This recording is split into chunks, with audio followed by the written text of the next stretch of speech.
ನಿಮ್ಮ ಪ್ರಕಾರ ನೀವು ಯಾವ ರ್ಯಾಂಕ್ ಅಲ್ಲಿ ನಿಂತ್ಕೋಬಹುದು? Hi friends, big boss season 13ರ ಅಗ್ನಿ ಪರೀಕ್ಷೆಯಲ್ಲಿ ಯಾರು ನಂಬರ್ 1? ಬಿಗ್ ಬಾಸ್ ಸೀಸನ್ 13ರ ಮನೆಯಲ್ಲಿ ಈಗ ಅಗ್ನಿ ಪರೀಕ್ಷೆಯ ಟಾಸ್ಕ್ ಸ್ಟಾರ್ಟ್ ಆಗ್ತಿದೆ. ನಂಬರ್ 1 ಸ್ಥಾನಕ್ಕೆ ಇರಬೇಕು ಅನ್ನೋ ಹಠ ಪ್ರತಿಯೊಬ್ಬ ಸ್ಪರ್ಧಿಯಲ್ಲೂ ಕಾಣಿಸ್ತಾ ಇದೆ. ಆಟ ಅಂದರೆ ಕೇವಲ ಟಾಸ್ಕ್ ಗೆಲ್ಲೋದು ಮಾತ್ರ ಅಲ್ಲ, ತಮ್ಮ ಸಾಮರ್ಥ್ಯವನ್ನು ಕೂಡ ಸಾಬೀತುಪಡಿಸ್ಕೊಳ್ಬೇಕು. ಅಗ್ನಿ ಪರೀಕ್ಷೆ ವೇದಿಕೆಯಲ್ಲಿ ಸ್ಪರ್ಧಿಗಳಿಗೆ ಒಂದು ಕುತೂಹಲಕರ ಒಂದು ಪ್ರಶ್ನೆ ಕೇಳಲಾಗ್ತಿದೆ. ಈ ಟಾಸ್ಕ್ ಆಡಿದ ನಂತರ ನಿಮ್ಮ ಪ್ರಕಾರ ನೀವು ಯಾವ ಸ್ಥಾನದಲ್ಲಿ ನಿಲ್ಲಬೇಕು ಅನ್ನೋ ಪ್ರಶ್ನೆ ಎಲ್ಲರಲ್ಲೂ ಕುತೂಹಲ ಮೂಡಿಸ್ತಿದೆ.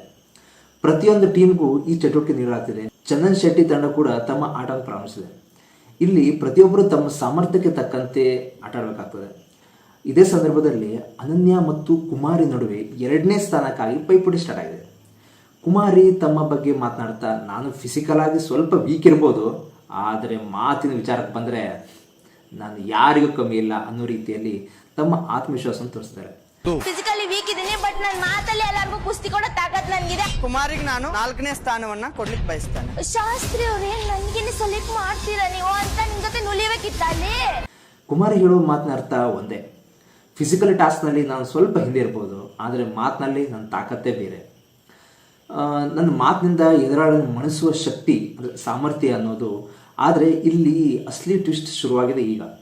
ಕಿರಣ್ ಅವರು ಕುಮಾರಿಗೆ 4ನೇ ಸ್ಥಾನ ಇರ್ತಾರೆ. ನಾನು ಫಸ್ಟ್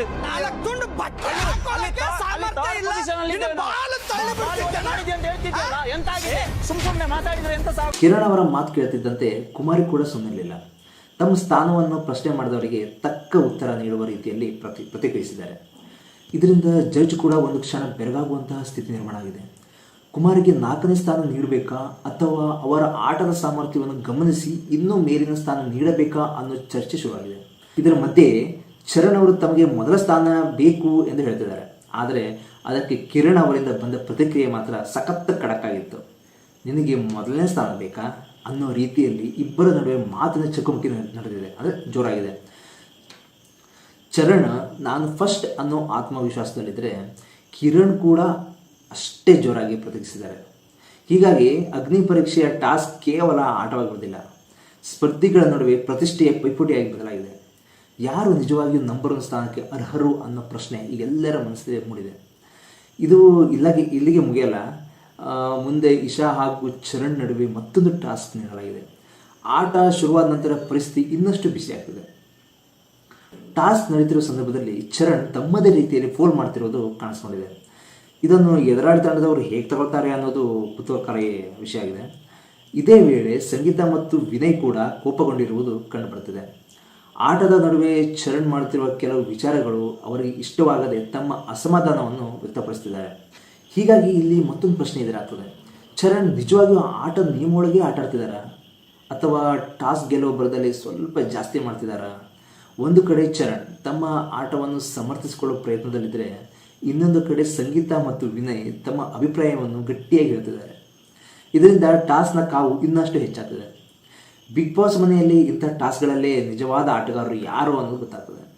ಮಾತಿನಲ್ಲಿ ಎಲ್ಲರೂ ತಮ್ಮನ್ನು ತಾವು ಬೆಸ್ಟ್ ಅಂತ ಹೇಳ್ಬೋದು, ಆದರೆ ಟಾಸ್ಕ್ ಬಂದಾಗ ಒತ್ತಡವನ್ನು ಹೇಗೆ ಎದುರಿಸ್ತಾರೆ ಅನ್ನೋದು ಮುಖ್ಯ ಆಗ್ತದೆ.